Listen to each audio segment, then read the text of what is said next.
Okay बच्चों, शुरू करते हैं।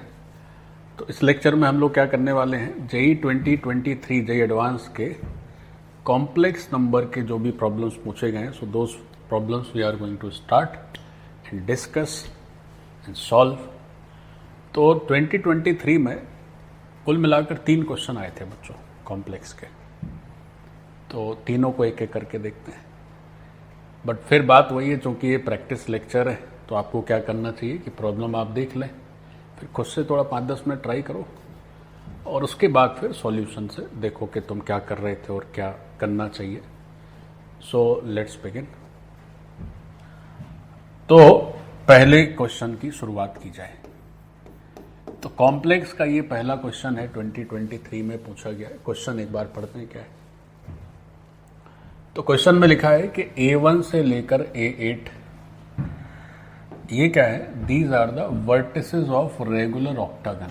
अच्छी बात है, 8 वर्टिसेस दे दिए A1 से लेकर A8। अच्छा, फिर एक regular octagon that lie on a circle of radius 2। Okay, ये जो रेगुलर ऑक्टागन है वो 2 यूनिट की जो रेडियस है उसके सर्कल पे लाई करता है। फाइन। फिर कह रहे हैं कि P is a point over the circle और PAI, अच्छा, denote the distance between point and AI। अच्छा, ओके। तो P से A1 की डिस्टेंस PA1 हो जाएगी, यानी PA2, PA3, PA8 इस तरह से। ओके। फिर कह रहे हैं P varies over the circle, मतलब P हमारा सर्कल पे कहीं भी हो सकता है। तो मैक्सिमम वैल्यू बतानी है प्रोडक्ट PA1, PA2, PA8। चलो देखो, शुरू करो, देखो करते हैं इसको क्या है।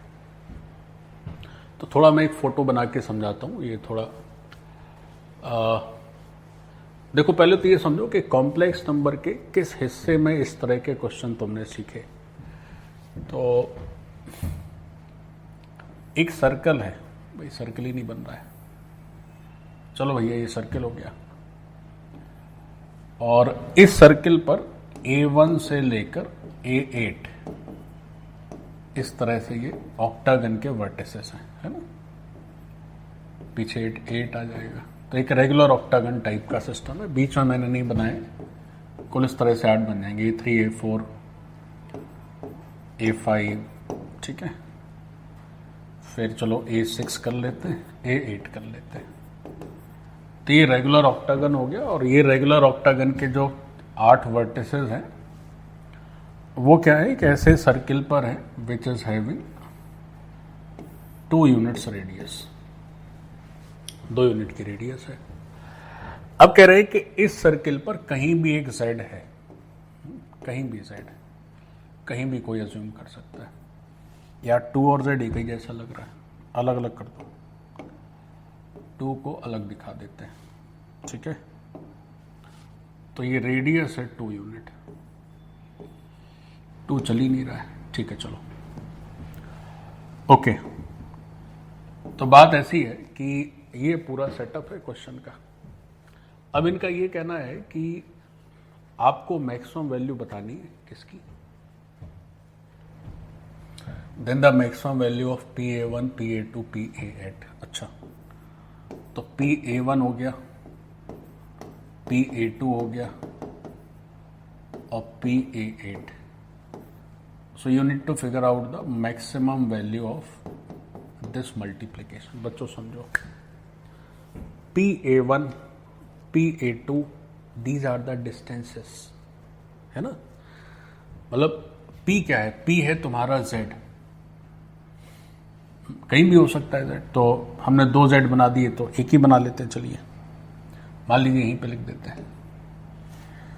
क्या कर रहा हूं मैं, इसी को P पॉइंट मान लेते हैं। चलिए, तो PA1, P की A1 से डिस्टेंस, P की A2 से डिस्टेंस, P की A3 से डिस्टेंस, P की A4 से डिस्टेंस। तो multiplication of those distances must be maximum. तो वो कितना मल्टीप्लीकेशन, उसकी मैक्सिमम डिस्टेंस क्या है, ये बताना है।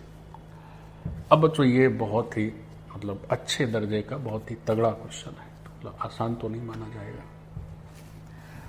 आसान नहीं माना जाएगा। ये कैसे, अब तुम ये सोचो कि अच्छा ये A7 होगा, तुम ये सोचो कि ऐसा कहाँ तुमने इस तरह का सब सिस्टम देखा है, आपकी नोटबुक में ये कहाँ लिखा हुआ है? तो ये इस तरह का लिखा हुआ होगा जब आपने nth root of any complex number सीखा होगा। तो हम लोग पढ़ते थे ना कि ऐसे पढ़ते थे ना कि अगर से z to the power n equal to a is a complex number, तो इसके हम लोग क्या पढ़ते थे बच्चों, n रूट्स आते हैं, ठीक। तो फिर उसके बाद आपको याद होगा हम पढ़ते थे z is equal to mod a to the power 1/n लिखते थे, और cis 2k pi plus alpha by n, है ना, इस तरह से लिखते थे।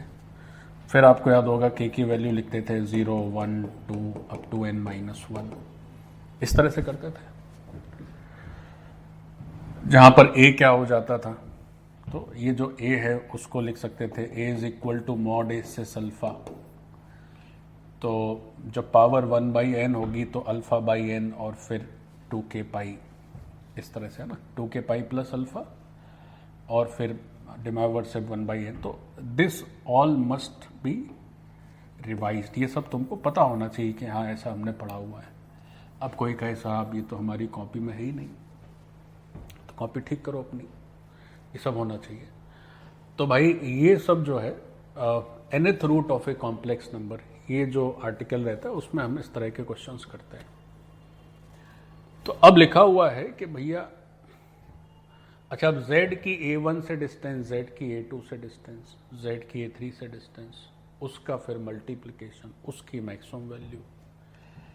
तो अब तुम ये सोचो कि क्वेश्चन तो चूंकि तुम पढ़ ही लियो, तो मैं क्वेश्चन को ऊपर भेज देता हूं।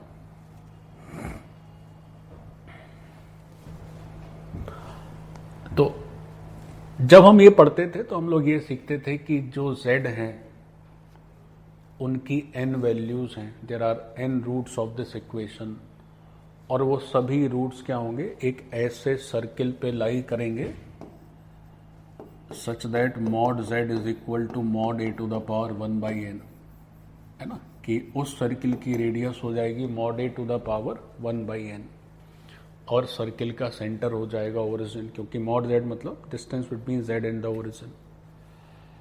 तो ये सब हम लोग पढ़ते थे। अब इस क्वेश्चन में ये नहीं लिखा है कि मतलब रूट जैसा कुछ लिखा नहीं है, हमें PA1 से PA8 तक का मैक्सिमम वैल्यू चाहिए। तो आप ऐसे सोचो कि जैसे z कहीं भी लिखा हो तो PA1 का मतलब चूंकि डिस्टेंस है तो इसको z माइनस A1 करके लिखा जाएगा कि नहीं लिखा जाएगा, उसका मॉडुलस।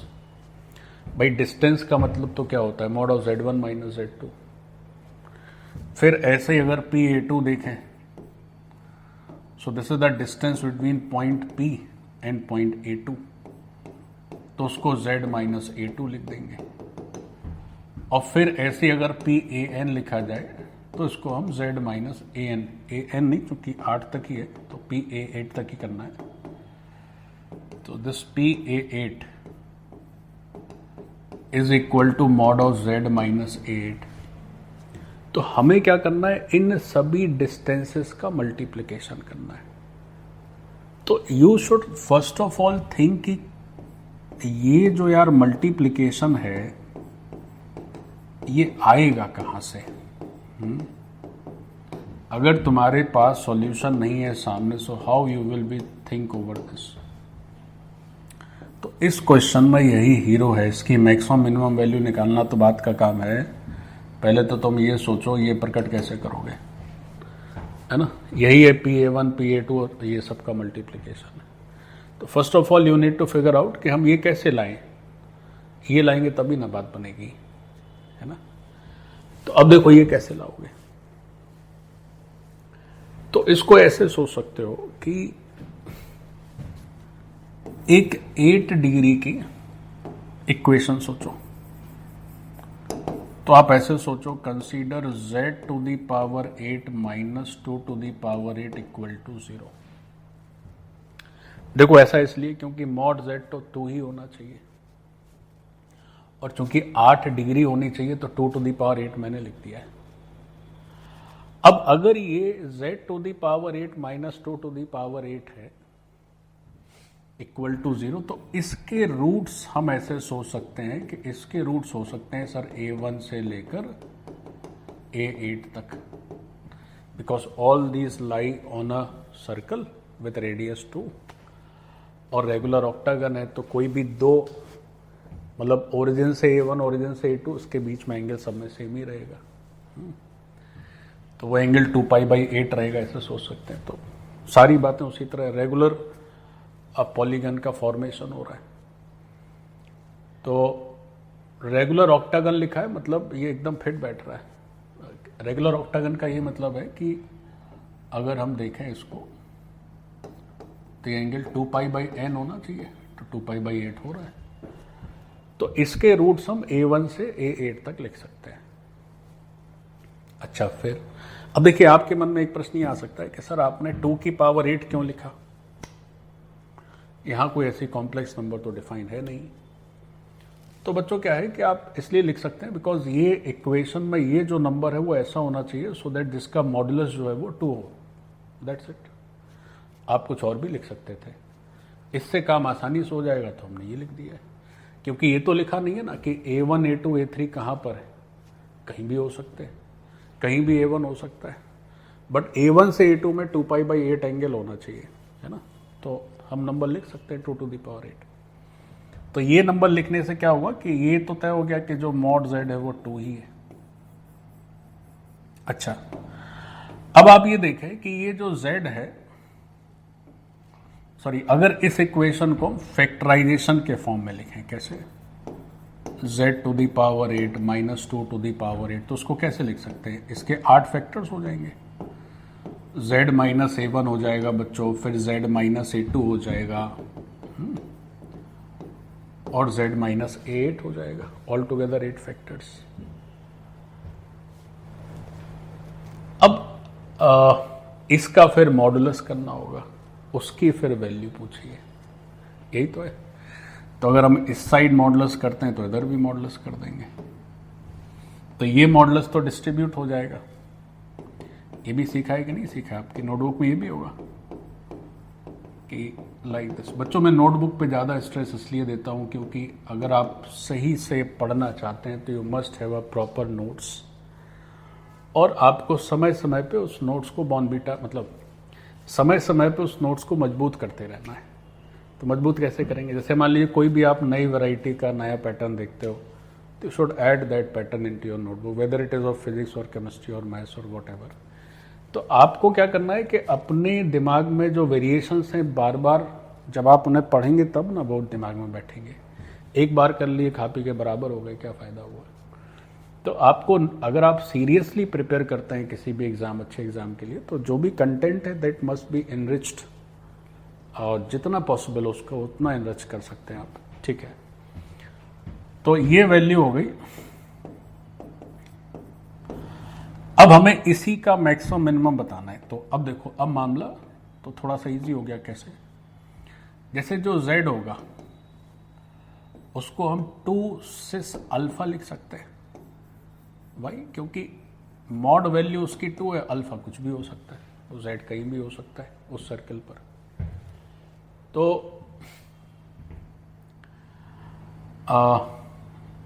अगर z टू दी पावर 8 करोगे तो यही कितना हो जाएगा, 2 to the power 8 cis 8 alpha. cis 8 alpha means, चलो cis 8 अल्फा ही लिखा रहने देते हैं, cis 8 अल्फा। तो फिर अगर z to the power 8 minus 2 to the power 8 करते हैं तो 2 टू दी पावर 8 तो कॉमन हो जाएगा और cis 8 अल्फा माइनस 1 हो जाएगा बच्चों। अब इसका अपने को मॉडुलस करना है, तो अब तो भाई काफ़ी इजी है, cis अल्फा इंटू 8 लिख दिया। वैसे 8 अल्फा लिखते तो ज़्यादा ठीक रहता, कोई बात नहीं, चलिए। तो 2 टू दी पावर 8, इसको थोड़ा सॉल्व कर लीजिए। cis 8 अल्फा है means this is cos 8 alpha minus 1 plus i sine 8 alpha. So this is your z to the power 8 minus 2 to the power 8। अब इसका मॉडुलस करना है और फिर उसकी मैक्सिमम वैल्यू बतानी है ना। तो अब आई थिंक आप ये सब बहुत इजीली कर सकते हैं। तो z to the power 8 minus 2 to the power 8 का मॉडुलस करोगे तो 2 टू दी पावर 8 इधर से आ जाएगा। फिर इसका स्क्वायर करोगे तो a square plus b square, तो कॉस स्क्वायर 8 साइन स्क्वायर 8 तो 1 और एक 1 2 माइनस 2 कॉस 8 अल्फा, ऐसा दिखेगा बच्चों। आप इन दोनों के स्क्वायर करिए, यू विल गेट दिस। अच्छा, फिर क्या हो जाएगा, 2 टू दी पावर 8 है, अब 2 इधर है, 1 माइनस कॉस 8 अल्फा है, तो आप इसको लिख सकते हो 2, क्या लिखोगे यार, 2 साइन स्क्वायर 4 अल्फा। तो ये ले देके 2 to the power 9 into mod sine 4 alpha आया, और ये वैल्यू होगी 0 से 1, है ना। तो जो मैक्सिमम वैल्यू है वो 2 टू दी पावर 9 ही, मतलब देखो इस क्वेश्चन में जब तुम यहां तक अगर बढ़ गए तो ये तो बस फिर मियर कैलकुलेशन पार्ट, इसमें तो कुछ ज़्यादा दम है नहीं। तो इसकी जो मैक्सिमम वैल्यू आनी है that is how much, this is 2 to the power 9। So this is the answer, but this was a very good question और आस्क्ड इन 2023। आप इसकी अपेक्षा जब 2024 और 25 में जो क्वेश्चंस आए हुए हैं उनको देखेंगे पिछले जो, तो आप देखेंगे जो ये क्वेश्चंस जो है, सॉरी ये क्वेश्चन उन सब से काफ़ी अच्छा है, मतलब इसके बाद वाले ईयर्स में जो क्वेश्चंस आए हैं वो काफ़ी इजी हैं इसकी तुलना में, है ना। वैसे ये भी ठीक है, कुछ कठिन नहीं है, बट इट ऑल मैटर्स कि आप फर्स्ट टाइम अगर प्रॉब्लम देख रहे हैं तो आप क्या सोच रहे हैं उसके बारे में, और आप कुछ भी सोचने समझने के लायक तभी हैं जब आप पीछे बहुत कुछ देखे हुए हो। अब कॉपी के 4 पन्ने तुम्हें याद नहीं है तो कैसे करोगे, तो you must have your notebook perfect, revised, and revise from your notebook only बच्चों। बाकी सब जो भी मीन्स है ना, आजकल एक चलन चला हुआ है कि परीक्षा आती है तो परीक्षा का महीने भर बाकी है, तो बहुत सारे, एक आजकल नया टर्म आ गया पढ़ाई में, वन शॉट आ जाएंगे। सावी वन शॉट क्या होता है, अब मान लीजिए आपकी क्लास में आपके सर ने कॉम्प्लेक्स नंबर के 8 लेक्चर्स पढ़ाए, उन्होंने 8 लेक्चर मेहनत से पढ़ाया, 1.5-2 घंटे की क्लास हुई, तो तुम्हारा कॉम्प्लेक्स नंबर हुआ। फिर ऐसे 8-10 लेक्चर में कोई दूसरा चैप्टर हुआ, तो ऐसे ही पूरा जो ड्यूरेशन था आपकी प्रिपरेशन का, उसमें आपने अच्छे से सिलेबस ख़त्म किया। कोई बोले आपको आके, तुम यार कहाँ, ये जो तुम्हारा पूरा मैथ्स है ये हम 24 घंटे में ख़त्म कर देंगे, तो आप सोचेंगे साक्षात देवदूत मिल गए, साक्षात देवदूत से आमना सामना हो गया। हम तो जो है रगड़ते रहे 1-2 साल, तब ये हो पाया। ये श्रीमान जी जो है 24 घंटे में सब उड़वाए दे रहे हैं, इनसे अच्छा कुछ नहीं। बच्चों जो इस सब चक्कर में पड़ेगा उसका कुछ नहीं होना है। आपने जो भी सीखा, आप जहां भी पढ़ते हो, you stick to that only, stick to your notes only, because आप कहीं भी पढ़ते हो, अगर आप ऑथेंटिक जगह पढ़ रहे हैं तो मोर और लेस सब जगह एक ही जैसा ही रहेगा। तो you revise strictly from your notebook only. जिस नोटबुक को तुमने रगड़ रगड़ के बनाया है, अब परीक्षा के आखिरी समय उसको त्याग करके और किसी उल्टा सीधा आए बाएं करना, मतलब इससे ज़्यादा हास्यास्पद क्या हो सकता है बच्चों। तो इस अप्रोच का क्या आत्मघाती परिणाम होगा, मतलब कुछ होना नहीं है फिर आगे।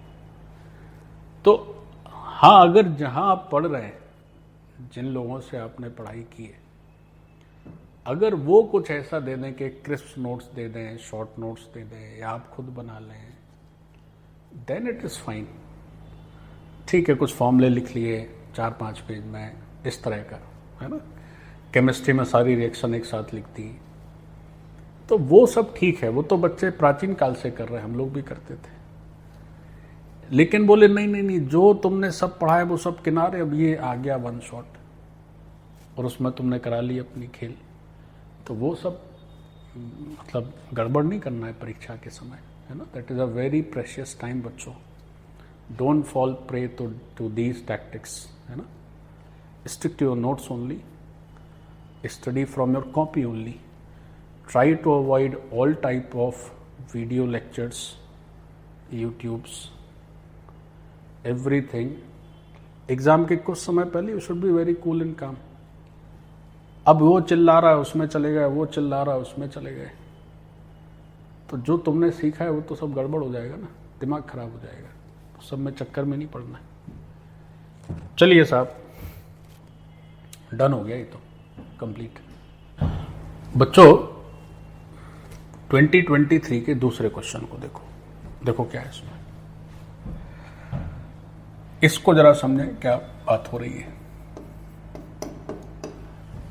तो इसमें क्या है कि जरा देखें 2023 जी एडवांस, एक सेट लिखा है कैपिटल ए, और capital A represents this complex number where is theta is some real number, मतलब साइन थीटा कॉस थीटा है न्यूमरेटर डिनोमिनेटर में।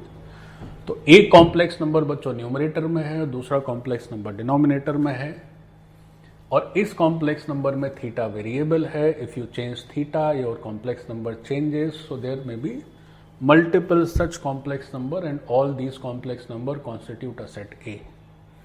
तो इन सब कॉम्प्लेक्स नंबर के सेट को क्या बोला गया है, ए बोला गया है। ठीक है, अब देखो कह रहे हैं कि अगर ये सेट ए जो है it contains exactly one positive integer n. अच्छा, तो वो एन बताना है। ठीक है, देखो तो अगर एक पॉजिटिव इंटीजर, केवल और केवल एक ही पॉजिटिव इंटीजर आता है यहां से, तो वो पॉजिटिव इंटीजर बताना है क्या होगा। तो अगर आपने बेसिक अलजेब्रा पढ़ रखी है कॉम्प्लेक्स नंबर की, तो I don't think there should be any problem in solving this. क्यों? जैसे अगर हम एक कॉम्प्लेक्स नंबर को लिखें, सो दिस इज 1967 प्लस, अच्छा ये प्रॉब्लम है, यहाँ पे बड़ा बड़ा नंबर लिखा है। तो इनका कहना है कि ये कॉम्प्लेक्स नंबर का जो ये फॉर्मेट है, ये फॉर्मेट सेट कैपिटल ए को रिप्रेजेंट कर रहा है। इसलिए ये कैपिटल ए को रिप्रेजेंट कर रहा है because theta is some real number. तो हम क्या करेंगे कि थीटा चेंज करते जाएंगे तो ये कॉम्प्लेक्स नंबर भी चेंज होती चली जाएगी। अब इनका कहना है कि इस कॉम्प्लेक्स नंबर से केवल ये एक ही एग्जैक्टली पॉजिटिव इंटीजर को रिप्रेजेंट करता है, तो वो एन बताना है क्या होगा। तो यार अब तो ये बहुत ही आसान है। मतलब ये है कि कुछ थीटा ऐसा है जिससे कि ये प्योरली रियल हो जाता है, और वो रियल में फिर एक और चीज लगा दी कि भाई वो रियल तो होना ही चाहिए लेकिन पॉजिटिव इंटीजर भी होना चाहिए। तो वो पॉजिटिव इंटीजर एन क्या होगा, सो बताओ। तो अब आपके मन में आएगा कि देखिए सर ऐसा कर सकते हैं, ऐसा कर, अब हमें अगर इसको प्योरली रियल करना है तो इसके इमेजिनरी पार्ट को जीरो करना होगा, लेकिन वो प्योरली रियल जिस थीटा के लिए आएगा, अब हो सकता है कि वो इंटीजर के अलावा और भी नॉन इंटीजर वैल्यू भी ले ले, तो फिर हमें उसमें इंटीजर भी देखना पड़ेगा कि भाई इस इतने थीटा के लिए ये प्योरली रियल है, और आउट ऑफ दोज थीटास इस थीटा के लिए प्योरली इंटीजर है, तो वो थीटा फिर पकड़ना पड़ेगा, तब ये सॉल्व होगा। तो ये जो z है ये अभी कॉम्प्लेक्स नंबर का स्टैंडर्ड फॉर्म नहीं है। तो आपने जरूर ये सीखा होगा कि अगर कॉम्प्लेक्स नंबर इस तरह से लिखिए a प्लस आई बी और c प्लस आई डी, तो इसको लिख सकते हो A C plus B D, नीचे C square plus D square, plus लिख सकते हो I B C minus A D, और नीचे C square plus D square. लिख सकते हो कि नहीं? तो ये अच्छा सर मान लीजिए अगर हमें ये नहीं आता है तो,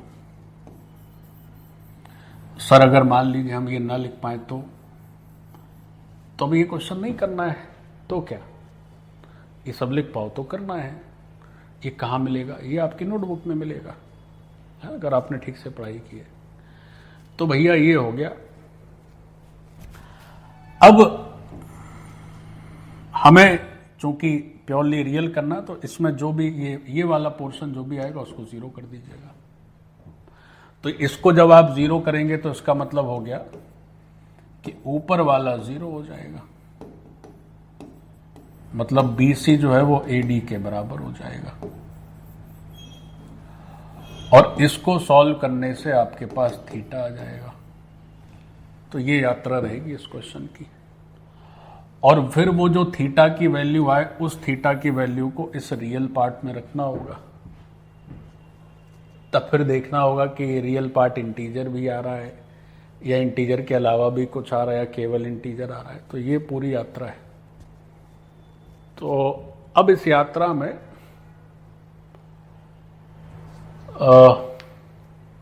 ये थोड़े बड़े बड़े नंबर है, ये थोड़ा प्रॉब्लम कर रहा है। तो आप ऐसा कर लो कि देख लो कहीं ऊपर वाला नीचे जैसा तो नहीं है। तो इसमें 7 से, जैसे नीचे रियल पार्ट है 7, ऊपर है रियल पार्ट 1967, तो 7 से डिवाइड करो। सो 7 दूनी 14, बच गए कितने 5। तो ये तो बढ़िया हो गया। 281 टाइम्स जा रहा है, 3 से इसमें डिवाइड कर लो, 15 6 18 2, ये भी बढ़िया हो गया। तो देखो भैया ऐसा है कि ये 7 से डिविजिबल है, ये भी 3 से डिविजिबल है। तो इसका मतलब है कि अब क्वेश्चन थोड़ा ऊपर भेज देते हैं क्योंकि तुम तो देख ही लियो। तो अगर z लिखना हो तो 281 बाहर कर लेते हैं, है ना। तो इधर रह जाना है 7 और 562 था। सो this is 6i sin theta. और अगर नीचे देखें सो this is 7 minus 3i cos theta. So this part is done. ये हो गया z। अब तो मुझे लग रहा है आप खुद भी कर सकते हैं भाई। कैसे?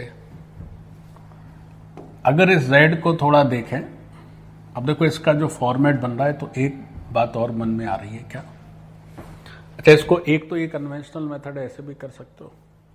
एक और ऑप्शन हो सकता है तुम्हारे पास। तो यहां तक करने के बाद हम 2 रास्ते से चलते हैं। एक करते हैं मेथड 1 और इस साइड करते हैं मेथड 2। यहां तक तो आपको करना ही होगा। इसके बाद 2 ऑप्शन है। कैसे 2 ऑप्शन?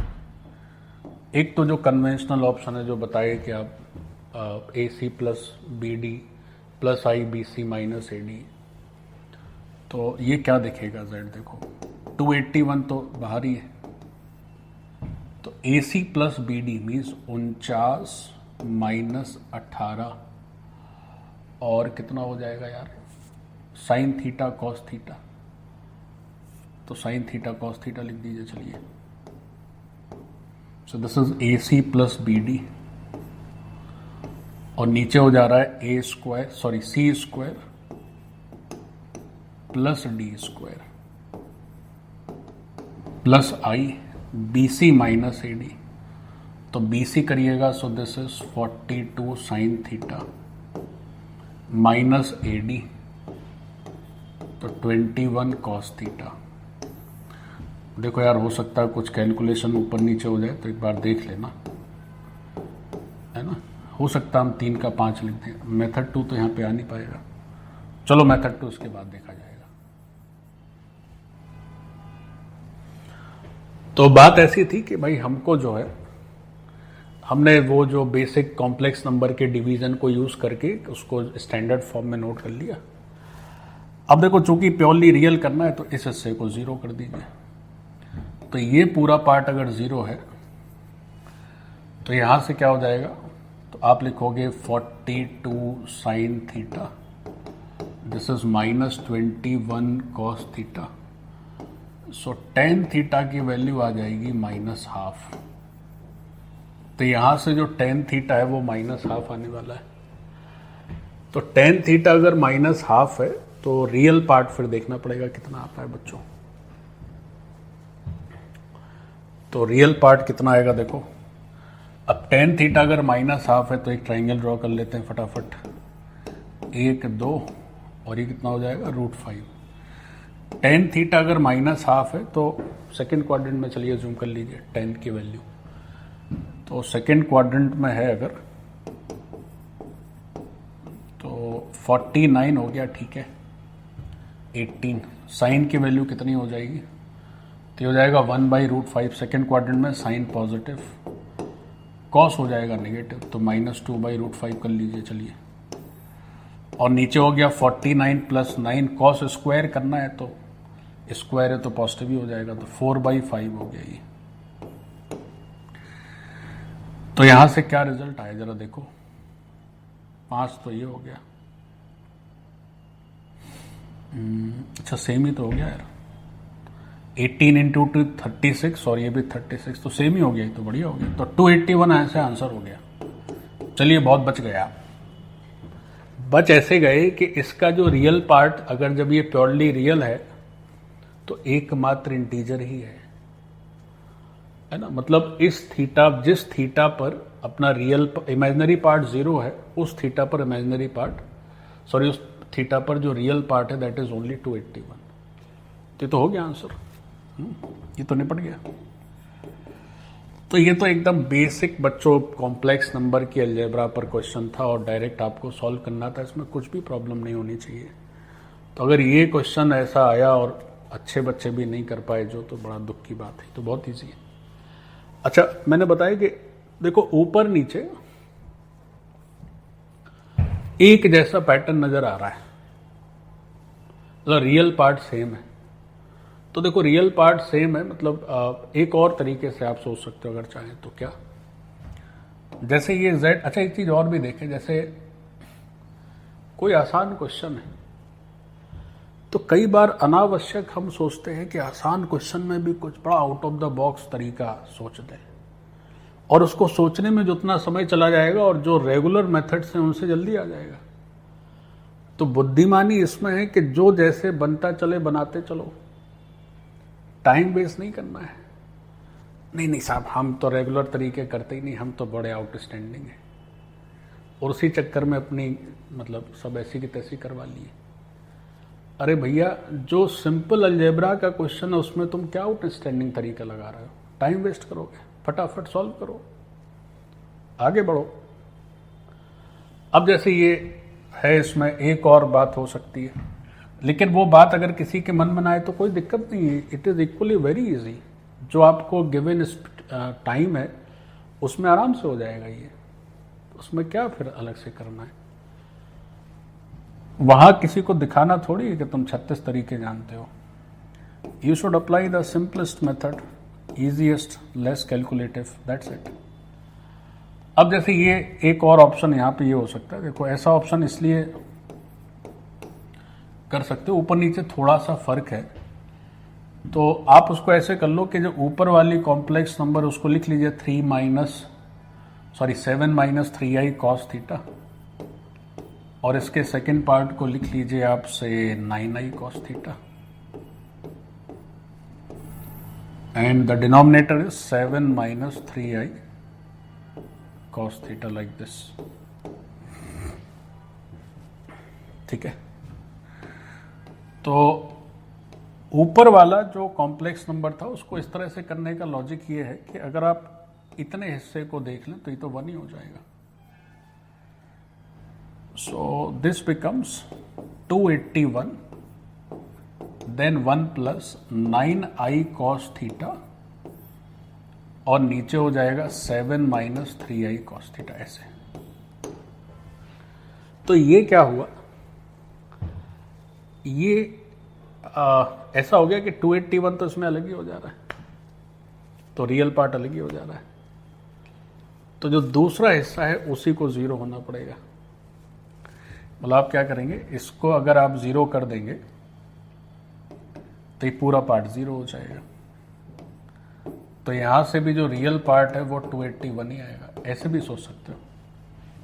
और अगर ये दिमाग में नहीं आ रहा है, वो आ रहा है, तो कोई हर्जा नहीं है, that is also equally easy, वैसे भी किया जा सकता है। So this question is over, done. बच्चों इसको देखते हैं, 2023 का ये तीसरा और आखिरी क्वेश्चन है, और देखने में काफी लंबा चौड़ा है। देखो भाई, पढ़ो क्या है। इधर खड़ा हो जाता हूं तो आपको ये सब दिखते रहेगा। क्वेश्चन में लिखा है कि z क्या है, कॉम्प्लेक्स नंबर है जो इस इक्वेशन को सेटिस्फाई करे। ओ भाई, इक्वेशन में तो mod z का क्यूब भी है, बड़ा झंझट है इसमें तो। जेड बार का मतलब हो गया कॉम्प्लेक्स कॉन्जुगेट, ठीक है, तो आप जानते ही हैं। Imaginary part non zero. अच्छा, इमेजिनरी पार्ट नॉन जीरो का मतलब ये हुआ कि हमारा जो कॉम्प्लेक्स नंबर है that can not be a purely real number, it's imaginary part can not be zero. Okay fine. Match the, अच्छा मैच कॉलम करना है तो बताना है कि मॉड जेड स्क्वायर क्या होगा, ये क्या होगा, ये सब बताना है। तो क्या सोचते हो उसके बारे में? देखो इसके बारे में ऐसे सोचो कि अगर हम इस इक्वेशन, इतनी इंफॉर्मेशन दी और तो कुछ दिया नहीं है, उसको यूज करके ये सब पता करना है। तो इस इक्वेशन की मदद से अगर z लिख पा रहे हैं तो सारा काम हो जाएगा। अगर z पता चल गया तो फिर ये जो तुम्हारे ऑप्शन दिए हैं, किसी को z ही मालूम है तो फिर इनमें क्या दिक्कत है? तो ये ऑप्शन में क्या आंसर होगा उस पर हम नहीं जाते हैं, पहले हम z अगर निकाल के देख लेते हैं, बाकी तो अपने आप कर लेना, ठीक। तो z is main thing, z हमारा हीरो है। तो ये जो स्टेटमेंट लिखा हुआ है, जो इक्वेशन लिखी है, इस इक्वेशन को एक बार हम लिखते हैं। तो this is mod z cube plus 2 mod z square plus 4z bar minus 8 is equal to 0। अब ये जो इक्वेशन लिखी है, इससे अपने को z चाहिए। तो जैसे अगर आप z को x प्लस आई वाई लिखें और सोचें कि इसमें रख के सर x और y पता कर लें तो z आ जाएगा, तो उसमें दिक्कत आएगी। क्यों? अगर मान लीजिए इतना रहता तो ये तरीका ठीक था, तो भी देखो z स्क्वायर आता तो फिर भी दिक्कत हो सकती, बट फिर भी गनीमत थी। इसके होने से तो बड़ी भारी तकलीफ हो जाएगी। कैसे? ऐसे तकलीफ हो जाएगी क्योंकि जब आप मॉड z का क्यूब लिखोगे तो this will be root over x square plus y square to the power 3, फिर आप अटक जाएंगे, फिर आपका रूट ही नहीं हैंडल होगा। तो इस तरीके से तो नहीं जाना चाहिए। तो फिर दूसरा मेथड क्या है? दूसरा मेथड है आप इस तरीके से जाओ, z को लिखो r और सिस थीटा, मतलब r cos theta plus i sin theta. चलो सिस थीटा ही लिख लेते हैं, नहीं चलिए ठीक है, ऐसे ही लिखा रहने दीजिए, i sin थीटा। तो आप पोलर फॉर्म से जाएंगे तो देखो थोड़ा यहाँ पे आसानी पड़ जाएगी। आसानी इसलिए पड़ जाएगी क्योंकि आप जब इसको लिखेंगे मॉड z के क्यूब को, तो ये तो सीधा r क्यूब ही हो जाएगा, रूट रूट से बच गए। अच्छा, फिर 2z स्क्वायर लिख रहे हो तो इसका स्क्वायर करोगे तो r स्क्वायर हो जाएगा। अब इसका स्क्वायर करने की जरूरत, इसका स्क्वायर करोगे तो डिनोमिनेटर से this will B 2 cos 2 theta plus i sin 2 theta. तो ये भी आसानी से हो गया। पावर आवर का बड़ा आसान हो जाता है जब हम पोलर फॉर्म में जाते हैं।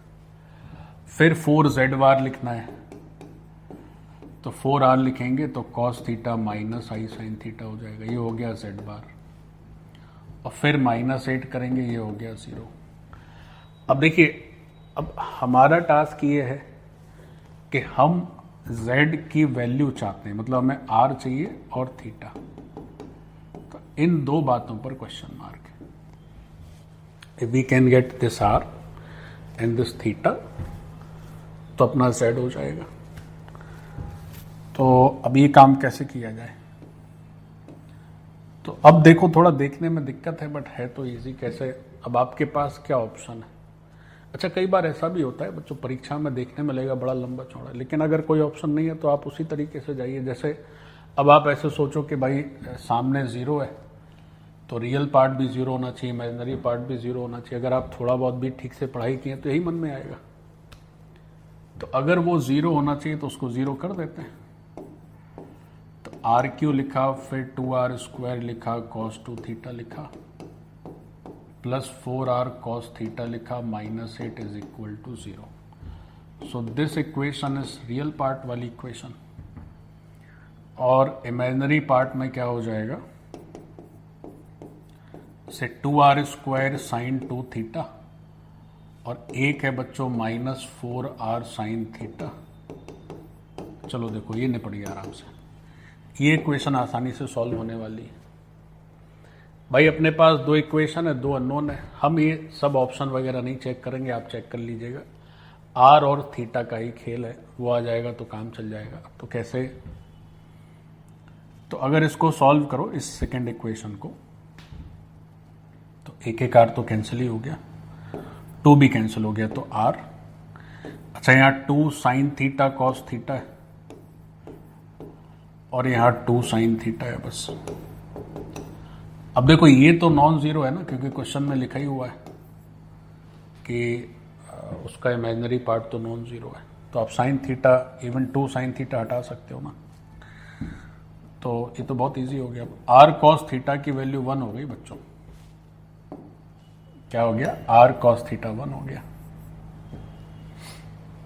अब आर कॉस थीटा अगर 1 हो गया तो आर कॉस थीटा को आप इसमें 1 सब्स्टिट्यूट कर दीजिएगा फर्स्ट इक्वेशन में।